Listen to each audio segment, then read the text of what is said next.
아멘. 하나님의 말씀 보겠습니다. 신약성경 마태복음 제16장입니다. 마태복음 제16장 13절로부터 20절까지 말씀. 신약성경 마태복음 제16장 13절로부터 20절까지 말씀입니다.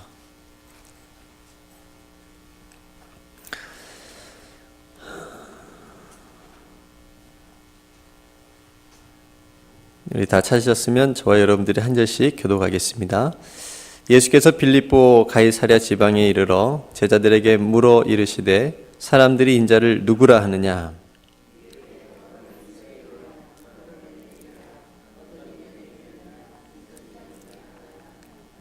이르시되 너희는 나를 누구라 하느냐?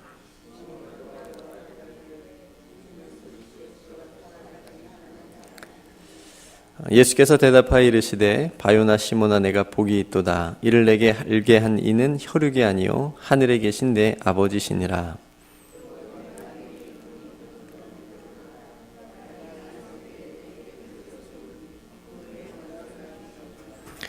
내가 천국 열쇠를 내게 주리니 내가 땅에서 무엇이든지 매면 하늘에서도 매일 것이요 내가 땅에서 무엇이든지 풀면 하늘에서도 풀리리라 하시고 이에 제자들에게 경고하사 자기가 그리스도인 것을 아무에게도 이르지 말라 하시니라. 아멘. 우리 같이 믿음의 고백을 하나님께 드리겠습니다. 주님, 지금 좋습니다. 지금 감사합니다. 지금 잘 되고 있습니다. 아멘. 새해에도 하나님의 사랑과 은혜가 여러분들의 삶을 주관하고 또 인도하여 주시기를 주님의 이름으로 축복합니다. 우리 여러분에게 이렇게 한번 인사할까요? 새해 첫 수요 찬양 예배인데 함께 예배 드리게 되어서 참 기쁩니다. 네. 진짜 기쁜 얼굴로. 네. 피곤에 쩌든 얼굴 말고 진짜 기쁜 얼굴로. 네. 우리 죄송한데 우리 저기 뒤에 우리 청년 회장님 민규 형제랑 선우 형제 우리 앞으로 좀 와주면 어떨까요? 네. 제가 좀 보고 싶어가지고. 네, 우리 경선영 집사님 옆에 앉아 계시면 네, 좋겠습니다. 영호 형제도 오면 좋을 것 같긴 한데 네. 안 들을 수도 없고 죄송합니다. 제가 가까이서 얼굴을 보고 싶어서 그래요. 네, 고맙습니다. 새해 첫 수요 3일 지났잖아요. 그죠? 네, 1월 3일이죠. 어떤 말씀을 함께 나눌까 제가 기도하는 중에 오늘 본문 말씀을 나누고 싶었습니다. 예수님에 대한 신앙 고백에 대한 말씀을 나누고 싶었습니다. 오늘 말씀이 여러분들의 어떤 신앙과 또 살아가는 데 어떤 일에 있어서 다시 한번 점검할 수 있고 또 하나님께 가까이 가게 되는 또 귀한 말씀이 되어지기를 소망하면서 말씀을 준비했습니다. 오늘 예수님께서 빌립보 가이사랴 지방에 이제 가시게 됐는데 여기는 조금 그 갈릴리에서는 조금 먼 위쪽으로 북쪽으로 좀 먼 지역이에요. 위쪽으로 한 40km 정도 떨어진 지역인데 예수님이 뭐 목적 없이 이렇게 다니시는 분은 아니기 때문에 왜 특별히 이곳에 오셔가지고 자신이 누구신지를 제자들에게 물었을까? 어떤 의미가 있다고 봐요. 그래서 찾아보니까 이 빌립보 가이사랴 지방이라고 얘기를 하는데 이게 두 로마의 통치자의 이름이 있는 거거든요. 그러니까 빌립과 가이사랴라고 하는 그 통치자 이름이 합쳐져서 빌립보 가이사랴라고 이렇게 이름이 지어졌습니다. 한국에도 보면은 조금 유명하고 사람들이 좋아하는 사람, 인지도가 좀 있는 사람의 이름을 따서 도로 이름을 짓기도 하잖아요. 박지성로가 있지 않을까요? 뭐 차범금로 뭐 이렇게 아마 있을 거라고 생각이 되어지는데 그쪽 뭐 고향이나 동네에 그건 우리가 그냥 그 사람을 좋아하거나 또 그 사람이 뭐 한 일에 대해서 존경하는 의미로 이제 그런 길을 만들어서 도로명을 짓긴 하는데 이 당시에는 오늘날의 개념하고 좀 다른 개념입니다. 이렇게 통치자의 이름을 넣어서 그 지방의 이름을 짓는다라고 하는 것은 두 가지 조건이 충족이 돼야 되는데, 한 가지는 대도시여야 돼요. 도시가 커야 됩니다. 그러니까 사람들이 살기가 좋아서 많이 모이는 도시여야 되고, 한 가지 조건은. 그리고 또 한 가지 조건은 신전이 크게 있어야 됩니다. 물론 사람들이 많이 모이니까 이제 신전이 크게 지어지겠죠. 그러니까 이 지방에 이 두 가지 요건이 충족이 되는 거예요. 사람들이 많이 모이니까 이 지방에 이제 빌립보 가이사랴라고 하는 로마 통치자의 이름을 넣어서 딱 지어놓고, 로마 시대 때는 우리가 다 알다시피 황제를 신으로 섬기는 그런 시대였기 때문에 이런 통치자들 어떤 신격화하는 그런 의미가 담겨져 있는 거죠. 그러니까 이런 우상 숭배하는 큰 도시, 풍요의 땅, 그러니까 이런 우상 신이 있는, 신전이 있는 이 도시에서 일부러 예수님께서 거기까지 가셔가지고 제자들에게 물어보는 거예요. 너희들은 나를 누구라 하느냐? 그러니까 예수님께서 자신의 이제 정체성을 이제 물으시는 거죠. 자신을 밝히시는 거죠. 그러니까 우리 앞쪽에서 보면 우리가 읽진 않았는데 그 바리새인들과 사두개인들의 누룩에 대한 이야기가 나오거든요. 그러면서 예수님께서 제자들에게 너희들은 바리새인들과 사두개인들의 누룩을 담지 말라라고 얘기를 하시는 부분이 바로 앞쪽에 나옵니다. 그러니까 그들은 예수님의 기적을 굉장히 놀랍게 보긴 했지만, 예수님을 하나님의 아들로 결코 보지 않았고, 그냥 자신들의 기득권, 자신들의 밥그릇을 뺏는 어떤 일종의 그런 사람으로, 반역자로 봤기 때문에 어떤 기적들하고는 전혀 관심도 갖지 않았고, 그 제자들은 그 예수님이 행하신 기적들을 이해하지를 못했어요. 그러니까 예수님께서 이런 기적들을 왜 행하시는지를, 놀랍긴 하지만 왜 이런 기적들을 행하시면서 나아가는지를 깨닫지 못하는 그런 상황이었고, 그러니까 바리새인들과 사두개인들의 어떤 잘못된 교훈들에 제자들이 빠질까 해서 이제 이 빌립보 가이사랴까지 와가지고 거기서 이제 예수님께서 제자들이 어떻게 알고 있고, 어떻게 느끼고 있고, 어떻게 보고 있는지, 생각하고 있는지 알고 싶으신 거죠. 그래서 먼저 우리가 본문에 나온 대로 당시 사람들의 생각을 묻는 거죠. 사람들이 인자를 누구라 하느냐? 너희들이 지금까지 나를 따라오면서 또 수많은 사람들이 또 나를 이렇게 따라오는데 그 사람들이 나를 누구라고 하더냐? 그랬더니 뭐라고 대답합니까?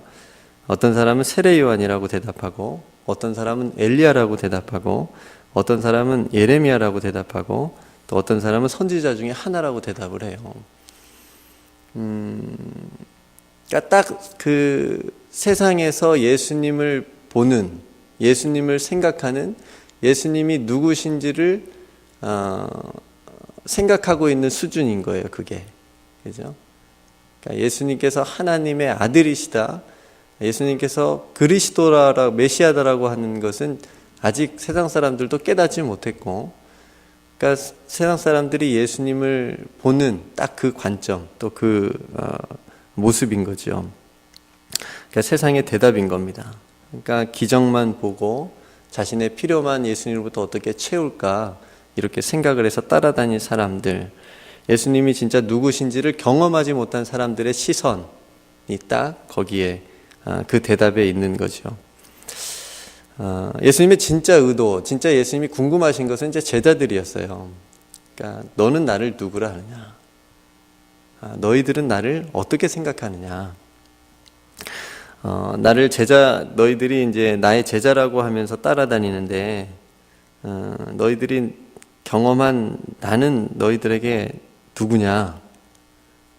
요즘 말로 좀 바꾸면, 교회 다니는 너에게 나는 누구냐? 믿고 있다라고 생각하는 너에게 예수는 누구냐?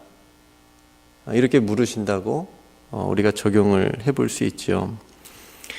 우리가 어떻게 생각하느냐라고 하는 질문은 내가 어떻게 대하고 있느냐라고 하는 물음이기도 합니다.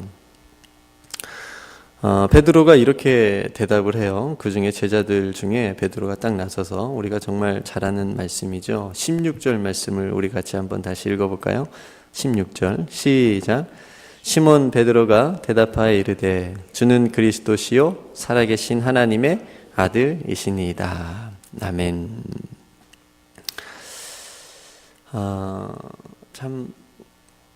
베드로가 놀라운 고백을 하는 거죠. 그러니까 사람들이 생각하는 예수에 대한 생각의 대답과는 너무 차원이 다른 그런 대답을 하는 거예요. 그죠? 선지자 중에 한 사람, 세례 요한, 엘리야, 에레미야, 이런 차원이 아닌 거죠. 하나님의 아들, 그죠? 하나님의 아들이라고 대답을 하는 겁니다. 베드로가 스스로 깨달아서 얘기한 건 아니고 그 뒤에 말씀에 보면 바요나 시몬아 내가 복이 있도다. 그러니까 네가 그렇게 말한 게 너에게 복인 거다. 그렇지만 이를 내게 알게 한 것은 혈육이 아니요 하늘에 계신 내 아버지시다. 이렇게 말하고 있죠. 하나님이 이 베드로의 고백을 통해서 자신의 아들이신 예수 그리스도에게 용기를 주려고 하신 것일까라는 생각이 잠깐 들기도 했었고요. 이 대답이 예수님에게 얼마나 힘이 됐겠습니까? 제자들이 나를 제대로 알고 있구나.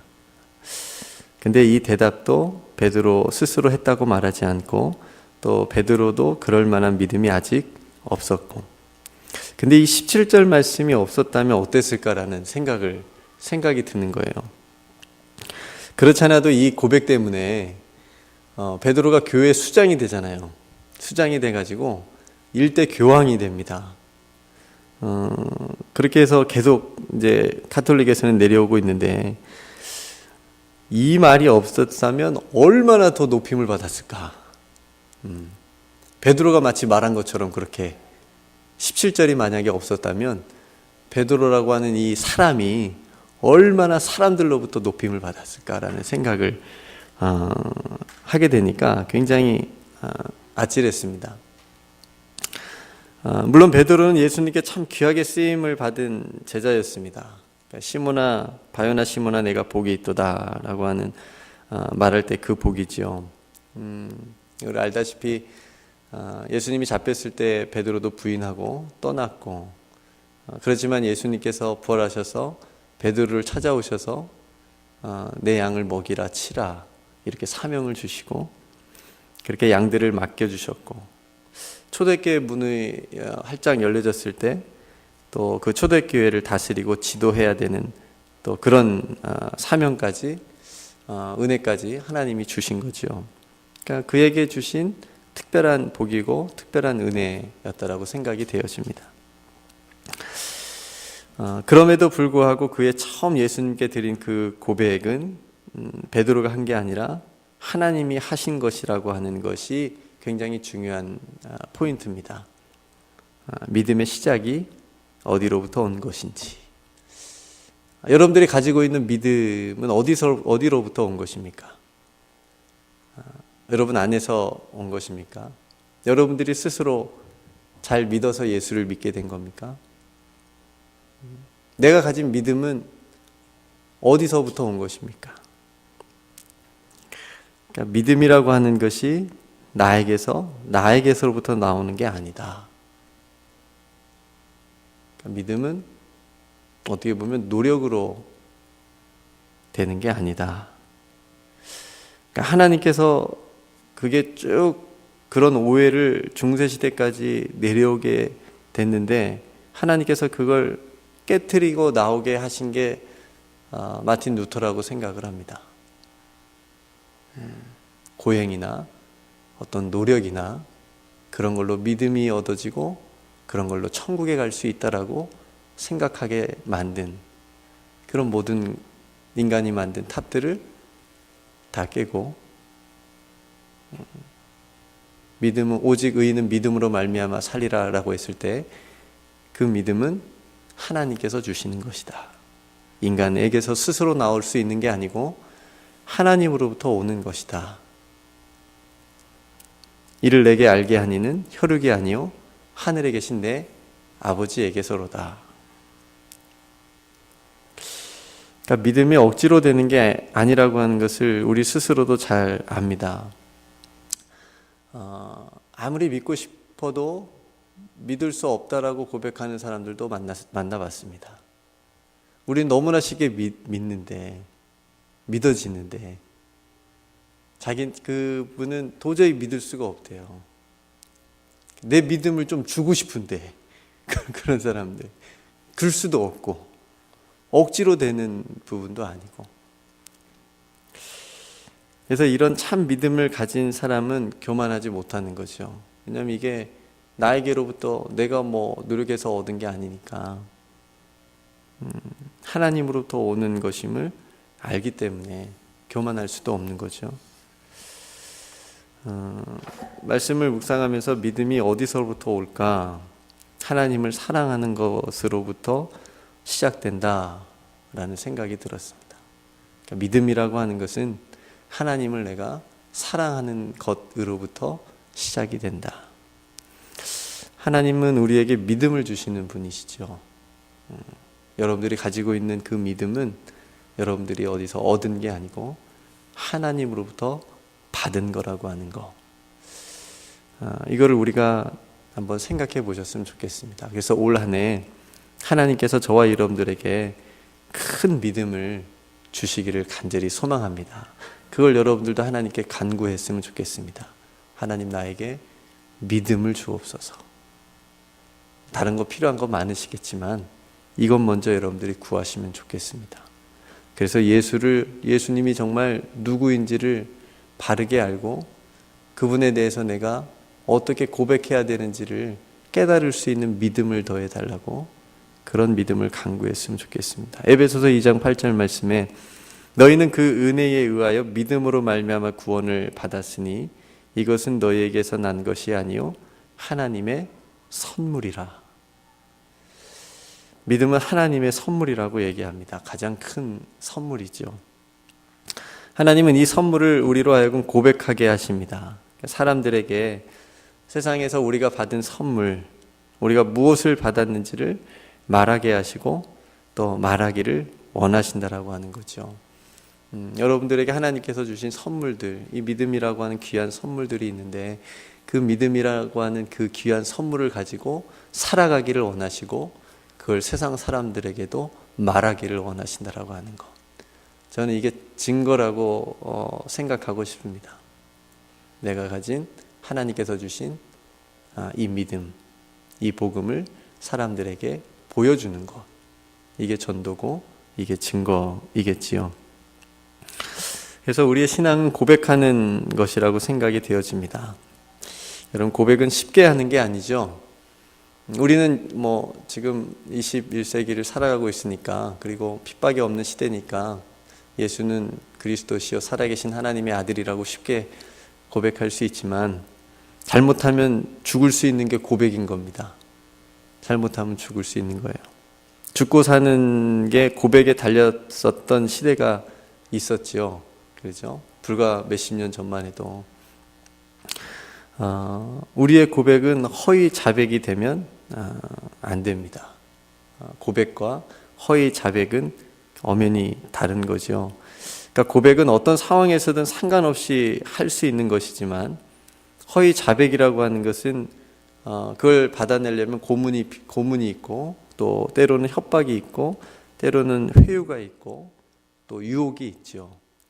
허위로 받아내려고 하는 자백은. 그러니까 사단은 지금도 끊임없이 세상으로 하여금 예수님이 없다고 허위 자백하게 만들고 끊임없이 유혹해서 교회는 구원이 없다고 얘기하고 하나님도 없다고 얘기하고 고문하고 협박하고 유혹해서 허위 자백하게 만드는 겁니다.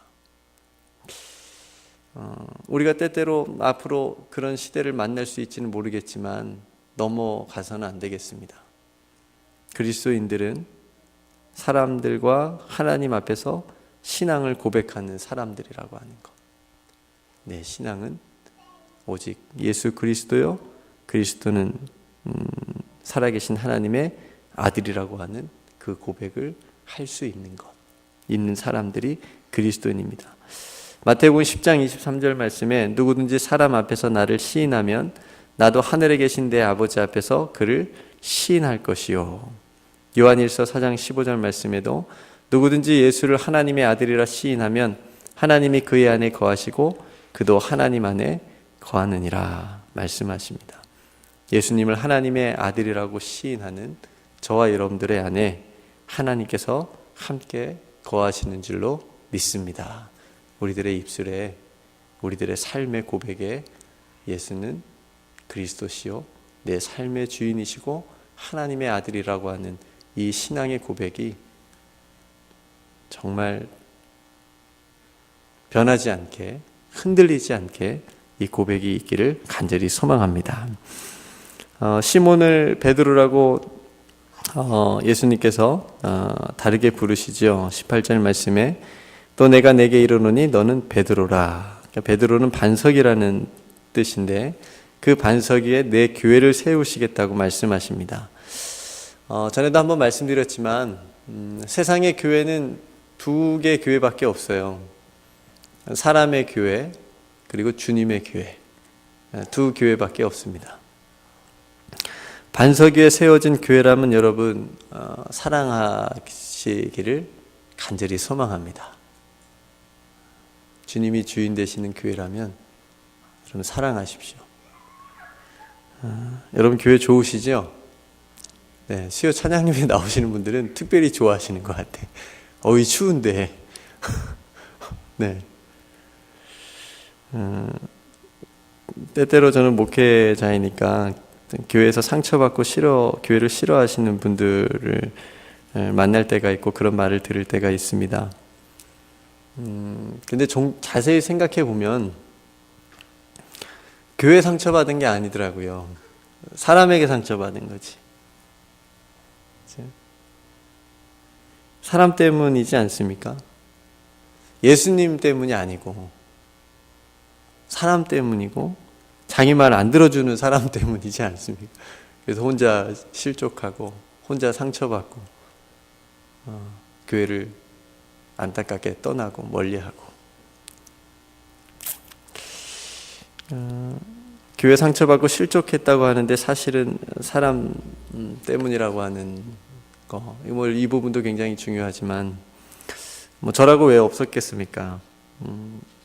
저도 여러 가지 일을 겪긴 했고 보기도 하고 겪기도 했는데 그것이 저를 교회를 떠나게 하는 이유가 손꼽만큼도 되지 못했습니다. 왜냐하면 교회가 너무 좋으니까.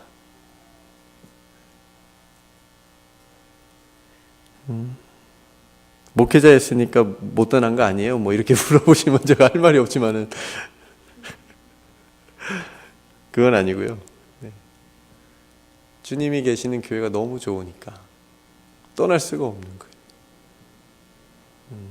교회에서 노는 것도 어렸을 때부터 너무 좋았고 네. 어떤 분이 교회에 들어오기만 하면 너무 마음이 편안해진대요. 너무 공감이 돼요. 경서 형제도 그러시죠? 네. 아멘을 강요하는 것 같아서 죄송합니다. 진심이 느껴졌어요. 주님이 계시는 곳이기 때문에 물론 여러분 가정에도 계시고 여러분들이 운전할 때 차에도 계시고 아니 계신 곳이 없지만 특별히 우리가 모여서 하나님 앞에 예배드리는 이 예배당 안에는 이 교회라고 하는 우리가 함께 모이는 이 공동체에는 주님이 계시니까 너무 좋지 않습니까? 저는 앞으로도 교회를 떠나지 못할 것 같습니다. 예배당이 좋고 또 정말 하나님을 사랑하는 성도들을 만나는 것도 좋습니다. 네. 옆 사람 한번 볼까요? 좋아야 되는데. 네. 좋지요? 네. 어떤 분이 새신자가 이제 교회 왜 오십니까? 그랬더니 아직 하나님은 모르겠고 그냥 보고 싶은 사람 만나러 가. 그것도 좋다고. 네, 그러다 보면 하나님을 또 만날 수 있는 거니까. 네. 그렇게 만나는 것이 참 좋습니다. 아마 여러분들도 그럴 겁니다. 내 교회를 세우리니, 우리 뉴욕 우리 교회가 주님의 교회, 하나님께서 기뻐하시는 교회라고 한다면 정말 우리가 마음을 다해서 사랑하고 하나님께서 기뻐하시는 일을 위해서 함께 기도하고 함께 힘을 모아서 달려가면 너무나 좋겠습니다. 교회는 주님의 교회라고 하는 것, 주님의 교회가 너무 좋은데 때로는 그 안에서 하나님의 자녀라고 하는 사람들이 생각이 달라서 네 편 내 편 나누기도 하고 내가 옳다 네가 옳다 티격태격하기도 하지만 그래도 좋습니다. 여기에 주님이 계시기 때문에 주님의 교회니까. 그리고 나중에 시간이 지나면 하나님의 크고 깊으신 뜻을 알게 되고 왜 그렇게 하셨는지 깨닫게 하시고 그러면서 우리 자신의 연약함과 부족함을 발견하게 하시니까 그런 점도 좋고요. 교회 안에서 물론 저도 어렸을 때부터 자랐지만 부족한 점이 많지만 교회 안에서 하나님을 예배하면서 섬기면서 자라가는 것이 성숙해 가는 것이 얼마나 행복한 일인지를 깨닫게 됩니다. 저와 여러분들 안에 일평생 그런 은혜가 있기를 주님의 이름으로 축복합니다. 이런 교회에 주님께서 한 가지 권세를 주셨는데 그 음부의 권세가 이기지 못하게 하시는 권세입니다. 흔히 교회를 노아의 방주라고 비유하기도 하지요. 아무리 세상을 다 덮을 홍수였지만 그 파도가 방주는 넘지 못했습니다. 그렇죠? 방주가 가라앉지 않았으니까. 물이 세상에 가득 찼지만 방주보다 높진 않았습니다. 마찬가지로 아무리 강한 음부의 권세라도 이기지 못하는 곳이 바로 교회라고 하는 것. 아무리 세상에 악이 들끓어도 그 악이 들어오지 못하는 곳이 바로 교회라고 하는 겁니다. 주는 그리스도시요 살아계신 하나님의 아들이시라고 하는 그 신앙 고백 위에 세워진 주님의 교회는 음부의 권세가 이기지 못합니다. 우리가 막는다고 막아지는 것도 아니고요. 주님께서 막아주시고 주님께서 보호하시고 오늘 약속대로 음부의 권세가 이기지 못하게 만드셨습니다. 얼마나 위대한 교회입니까? 새해에도 주님이 우리 교회를 지켜주시고 음부의 권세가 이기지 못하도록 보호해 주실 줄로 믿습니다. 우리가 해야 될 일이 있죠. 예수 그리스도를 똑바로 보고 바르게 고백하는 겁니다. 다시 예수님이 나에게 누구신지에 대해서 내가 예수님을 누구로 고백하는지에 대해서 여러분들이 다시 한번 고백할 수 있기를 바랍니다. 여러분들의 삶을 한번 재정비할 수 있는 새해 한 주간이 되셨으면 좋겠습니다. 다니엘 금식기도 중이시죠? 지금 몇 분은 얼굴에 빛이 나요. 다니엘처럼. 저는 못하고 있는데 제 아내가 이제 하고 있는데 좀 있으면 빛이 나겠다고 제가 이제 그렇게 얘기했는데 다니엘처럼 참 귀한 일이잖아요. 금식기도 다니엘 금식기도 하는 이유가 뭔가 제가 이제 하지도 않는데 제가 생각을 해봤어요. 아내가 하니까. 그러니까 내 삶의 신앙 고백을 다시 재점검하고 재정비하는 일 아닌가. 세상에 빼앗긴 시간들, 그 시간들을 다시 찾아오는 시간이 아닌가라는 생각이 들었습니다. 그래서 저도 오랜만에 이제 금식 기도를 한번 할 생각입니다. 내가 세상에 빼앗긴 시간들이 있었다면, 내가 세상에 빼앗긴 마음들이 있었다면 그걸 내가 다시 찾아와야 되겠다라는 생각이 강하게 들었습니다. 성도 여러분, 올해 주님을 더 사랑하실 수 있기를 바라고요. 그것만큼 주님의 몸된 교회를 사랑하시고 아끼셨으면 좋겠습니다. 하나님께서 그런 하나님의 자녀들에게 큰 은혜를 주실 줄로 믿습니다. 오늘 설교 제목이 뭐죠? 천국의 열쇠. 네. 이제 설은 끝났습니다. 아니, 이제 마무리입니다. 천국의 열쇠. 느낌이 어떠세요? 이 말만 딱 들으시면? 그냥 말만 들어도 마음이 든든해지지 않으세요? 저는 그런데 천국의 열쇠. 제가 일부러 이제 열쇠를 가져왔는데 저는 열쇠가 많습니다. 세어보니까 13개가 있습니다. 평소에 가지고 다니는 열쇠가. 저보다 많으신 분 계세요? 네. 네. 날마다 쓰는 키도 있고 어쩌다 한번 쓰는 열쇠도 있는데 어쨌든 다 가지고 다녀야 돼요. 언제 또 쓰일지 모르니까. 그리고 열쇠가 없으면 못하는 것도 있고 어디 들어가지 못하는 수도 있기 때문에 여러분 그런 경험 있으신지요? 집이나 어떤 차나 열쇠가 없어서 들어가지 못하고 그 앞에서 발을 동동거리면서 이렇게 했었던 기억이 아마 있으실 것 같아요. 그때 이제 우리가 열쇠의 중요성을 아는 거죠. 신앙에서도 열쇠가 필요한데 세상에 살면서처럼 많은 열쇠가 필요하진 않습니다. 신앙에서는 딱 하나만 제대로 가지고 있으면 되는데 그게 바로 천국 열쇠입니다. 예수님께서 베드로에게 천국 열쇠를 선물로 주시지 않습니까? 19절 말씀에 내가 천국 열쇠를 내게 주리니 내가 땅에서 무엇이든지 매면 하늘에서도 매일 것이요 내가 땅에서 무엇이든지 풀면 하늘에서도 풀리리라. 저는 이것이 교회가 받은 최고의 선물이라고 생각이 되어집니다. 교회가 곧 천국은 아니지만 천국의 열쇠를 받을 수 있는 곳 중에 하나라고 믿기 때문입니다. 그러니까 중세시대에는 이것을 잘못 이용해서 사람들로 하여금 사게 만들었습니다.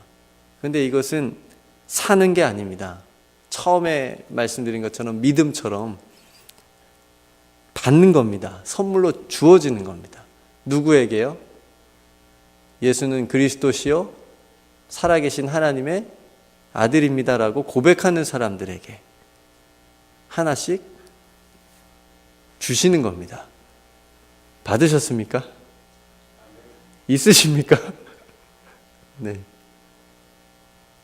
찾는 사람도 있어. 내가 어디 있지? 내 열쇠가. 이 땅에 살면서 하늘을 여는 열쇠가 바로 이 천국 열쇠인 겁니다. 매고 푸는 열쇠, 열고 잠그는 열쇠, 약하고 연약하고 불쌍한 사람들에게 열어주어 하나님의 나라를 보게 하는 열쇠, 그리고 악하고 교만하고 대적하는 자에게는 잠궈서 어지럽히지 못하게 만드는 열쇠. 얼마나 소중합니까? 여러분들에게 이 열쇠가 있으십니까? 보이는 열쇠처럼 우리가 갖고 다니는 이 열쇠처럼 천국 열쇠라고 딱 있어가지고 내 손에 쥐어져 있어야 믿어지십니까? 그러면 세상에 난리가 날 것 같아요. 베드로에게 예수님께서 봐라, 이거 천국 열쇠다 하면서 주셨다라고 한다면 어떤 열쇠 모양을 우리가 생각하는 그런 열쇠 모양을 딱 주셨다라고 한다면 어떨 것 같아요? 세상은 난리 나는 거죠. 그거 가지려고 누군가는 돈으로 살려고 할 것이고 누군가는 폭력으로 뺏으려고 할 것이고 또 가짜도 만들어가지고 이거 진짜네 가짜네 막 그럴 것 같고 예수님께서 복이라고 했을 때 주시는 어떤 좋은 것들은 눈에 보이는 것으로 주신 적이 한 번도 없으신 것 같아요. 팔복도 그렇고 우리 눈에 보이는 것으로 딱 복이다 옛다 복이다 천국 열쇠다 하면서 딱 주시면서 하는 것은 눈에 보이는 것으로 주신 적이 한 번도 없으신 것 같아요. 근데 우리가 구하는 대부분의 복은 눈에 보이는 것들이 대부분이기 때문에 하늘에서 내려주고자 하는 그 복과는 좀 주파수가 안 맞아서 우리가 받지 못하는 경우가 많을 수 있지만, 어쨌든 이 천국 열쇠도 눈에 보이는 것이 아니기 때문에 예수는 하나님의 아들이십니다, 그리스도십니다, 내 삶의 주인이십니다라고 고백하는 자에게 주시는 생명의 열쇠이기 때문에 그걸 믿는 자에게는 하나씩 다 주셨고, 교회를 통해서 그걸 깨닫게 하시고 계시기 때문에 이게 얼마나 소중한 일이겠습니까? 여러분, 사람들이 천국 열쇠를 보여달라고 하면 여러분 어떻게 보여줄 수 있으시겠습니까? 뭐 이런 열쇠처럼 있어서 딱 보여줄 수 있는 것도 아닌데, 여러분 가지고 있으시다면서요. 하나씩 다 있으시다면서요. 어떻게 보여줄 수 있겠습니까? 우리가 당신이 가지고 있는 천국 열쇠 좀 봅시다. 고백하는 거죠. 거기서 고백하는 거죠. 하나님께서 나에게 주신 천국 열쇠는 이겁니다. 그 열쇠는 뭐냐면, 나에게 예수 그리스도는 하나님의 살아계신 아들이고 나의 구세주이십니다. 그러면서 삶으로 보여주는 거죠. 고백하고 삶으로 보여주는 겁니다.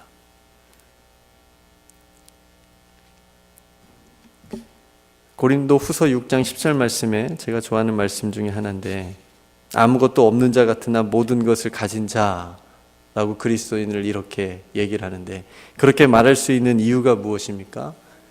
이거 천국 열쇠를 가졌기 때문에, 하늘을 여는 열쇠를 가졌기 때문에 아무것도 없는 것 같으나 모든 것을 가진 자라고 성경은 말하고 있습니다. 사랑하는 성도 여러분, 하나님께서 주신 천국의 열쇠를 가지시고 믿음으로 살아가시기를 주님의 이름 축복합니다. 그 열쇠를 가지고 하늘의 문을 매일 열 수 있기를 간절히 소망합니다. 여러분 가지고 있으세요? 한번 찾아보세요. 잊고 사셨다면 이 천국 열쇠를 다시 찾으셔서 올 한 해 이 열쇠를 가지고 하나님 앞에서 풀고 매는 그런 삶을 사시기를 주님의 이름으로 축복합니다. 말씀을 마무리하겠습니다. 올 한 해 하나님께서 주신 이 천국 열쇠를 가지고 하나님의 영광을 위해서 살아가기로 여러분 결단하시고요. 그 첫걸음은 예수님이 누구신지에 대한 분명한 신앙 고백이 첫걸음이고요. 그리고 그렇게 고백한 대로 우리가 살아갈 수 있도록 하나님께 도움을 구하고요. 그 고백 위에 세워진 주님의 교회, 그 주님의 교회를 여러분 각자 건강하게 잘 세워가시기를 원하고, 또 주님의 교회인 우리 뉴욕 우리 교회를 우리가 한 마음으로 사랑하고 하나님께서 우리 교회를 통하여 하시고자 하는 일들을 우리가 함께 감당할 수 있는 그런 한 해가 될 수 있도록 저와 여러분들이 마음을 모아서 함께 기도하고 함께 나아갈 수 있는 귀한 한 해가 되시기를 주님의 이름으로 축복합니다. 이렇게 기도하겠습니다.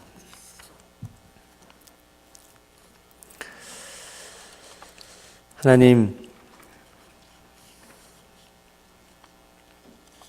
너희는 나를 누구라 하느냐? 이 질문을 저희들이 받았습니다. 예수님이 나에게 누구신지